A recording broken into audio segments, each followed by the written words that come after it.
Is Truefin the right fin for you?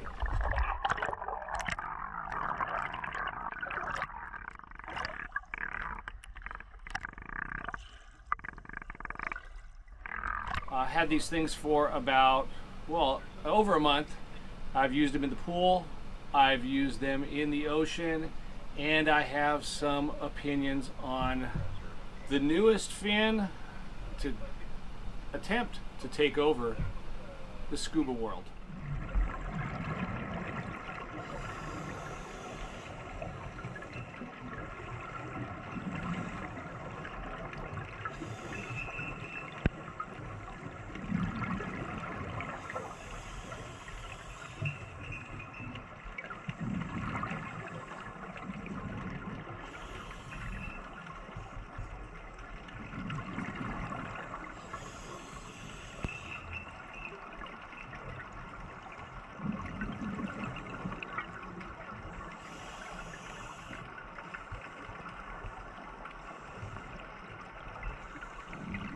Let's talk about Truefin. You can find all about these fins at truefin.com. The model is the Model 110. The size here is large. These fins right now only come in large due to production issues. Small company getting their feet wet in this market and getting off the ground. They hope to have full range of sizes available soon. These inserts, blue, the only ones available right now. There will be some other inserts that can change the flexibility of the fin. We're going to get into that in just a bit.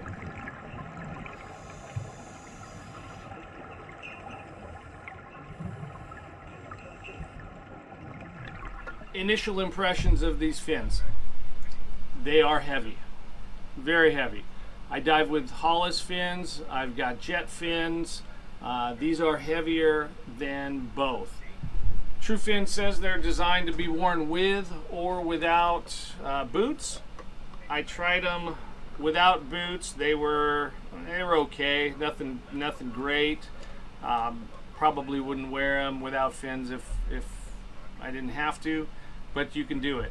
To their credit, Truefin is using the steel spring straps. I would not dive with anything but these. Quick disconnect, buckles here, that's all good stuff. The fit was fairly comfortable. There's this kind of extended foot pad, arch, plate, base, whatever you want to call it. It does take a little bit of getting used to, because you do feel that on the back of your foot in a way that you're probably not used to feeling. Truefin says these things are foldable and that you can travel with them. I'm not really sure how you do that. If you took out these spines, you could probably fold this part only. But again, these things are super heavy. Heavier than my Hollis, heavier than my jet fins. They're like 3 pounds or something, really heavy. And I gotta say, although I'm used to heavy fins, these took a lot of getting used to. The biggest complaint I have about these fins, I'll talk about that later. Let's talk about what I liked about these fins. They have a very interesting kick cycle. I'm down here at the boat, I've got my radio going on, that's the Coast Guard talking. They have a very interesting kick cycle where, because of this innovative flex track here, they do provide a lot of power on the end of the kick, on that last bit. You can really feel a kind of a whip. You don't feel so much during the beginning of the kick. It's like a normal fin, but towards the end of that kick cycle you get this extra little push, which is nice. It's different. It's a different feeling, and it does take some getting used to. These spines. Let's talk about these spines, because this is what these fins are all about. These spines are individual pieces, so like 1, 2, 3, 4, whatever.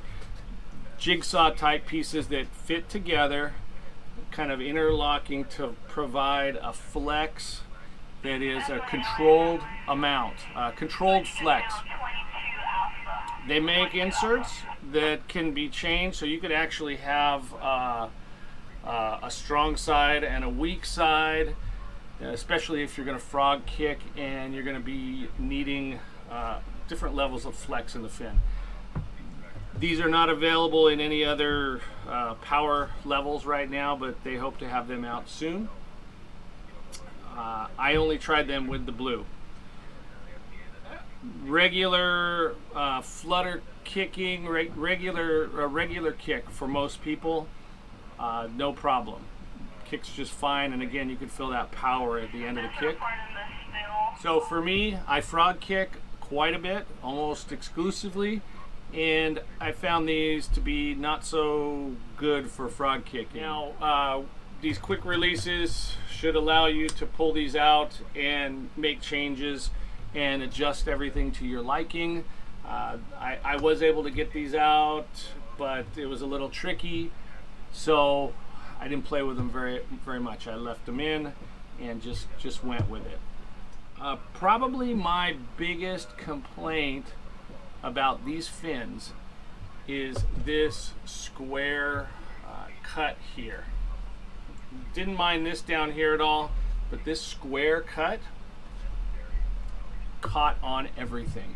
It caught on kelp. It caught on the anchor line. It caught on the bottom when I was doing drills with students. It caught when I tried to get into a kneeling position at the bottom of the pool. This caused me more trouble than any other fin that I've used. Most of the fins have a much more gradual curved cut to them, and this was just miserable. So not a fan of this. I understand it's kind of required for having this set up the way it is. I didn't like it. If you go on the Truefin website, and I will put a link in the notes, they have a lot of information, a lot of kind of hydro studies on why this configuration is what they're going with and why they like it, and that's great. You guys can check that out on your own.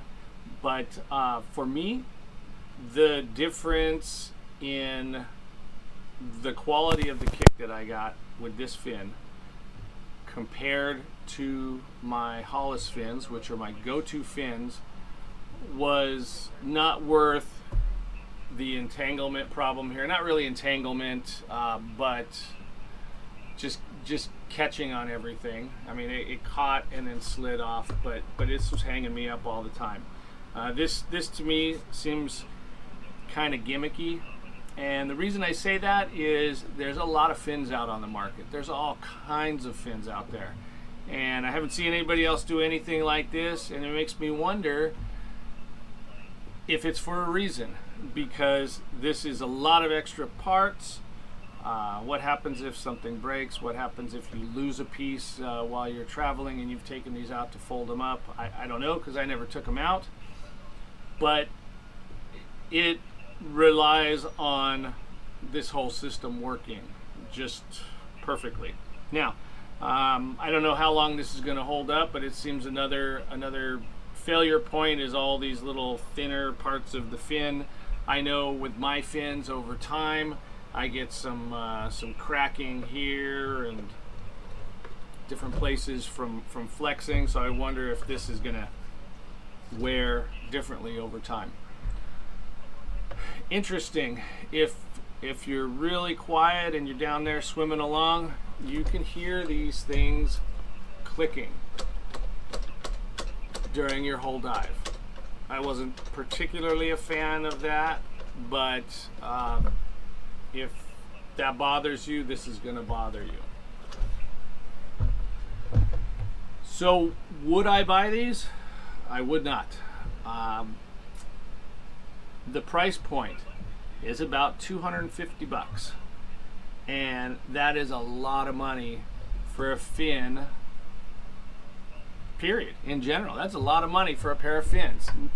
Now, is it a lot of money for a fin that's supposedly technologically advanced?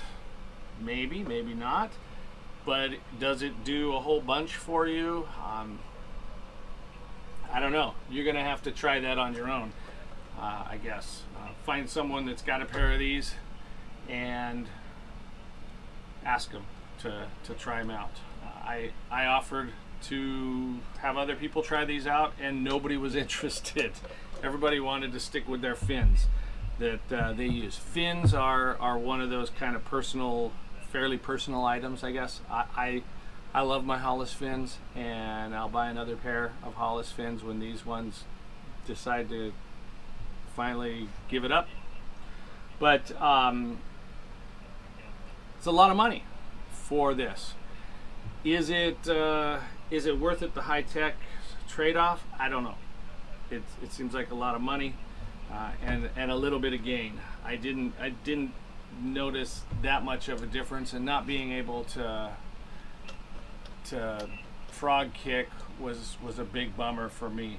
It was very cumbersome in dealing with students trying to get into that kneeling position and always getting hung up, getting caught on these corners.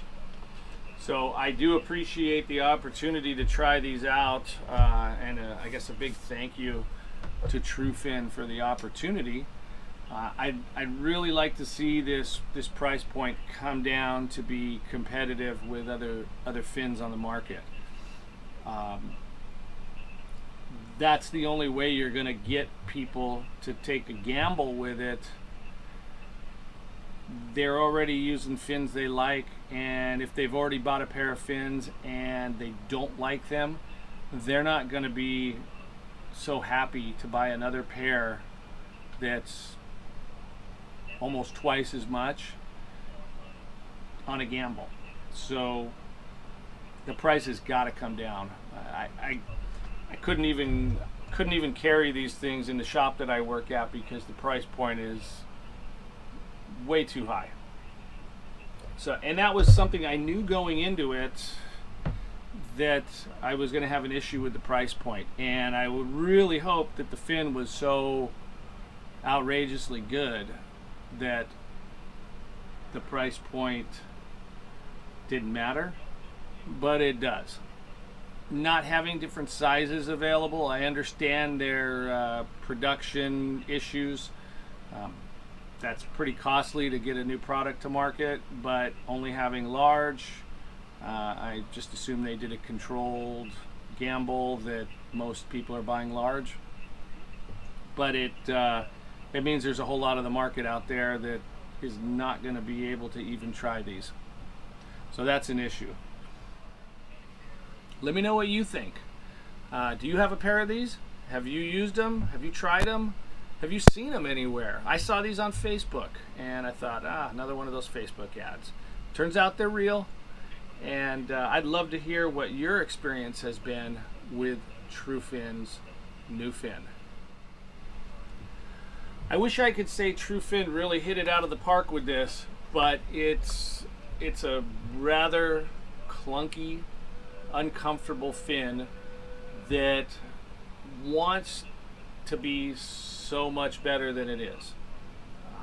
The math and the science behind it may be very sound, but the usability of the product leaves a lot to be desired. It's just too heavy, too square and blocky. And remember, in diving, we're talking about being streamlined all the time. This is not streamlined.